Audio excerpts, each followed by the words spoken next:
যাচ্ছ কোথাও? চাকরি কোথা? কিসের জন্য? নেমন্তন্ন। বিয়ে বুঝি? না বাবুজি, কিসে তবে?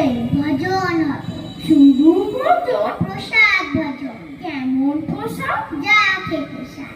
কি খেতে চাও? চানার পোলাও, ইচ্ছে কি আর? সব পুরিয়াল, কি আয়েস, রাবড়ি পায়েস, এইটাই করি। ক্ষীর কদলি, বাহ, কি পড়ায়। সবরি কলাই, এবার থামো, ফজলি আমো। আমিও যাই। না মশাই। শুনতে পেলো পোস্টার তোমার নাকি মেয়ের বিয়ে? গঙ্গারামকে পাত্র পেলে জানতে চাও সে কেমন ছেলে? মন্দ নয়, সে পাত্র ভালো, রং যদিও বেজায় কালো, তার উপরে মুখে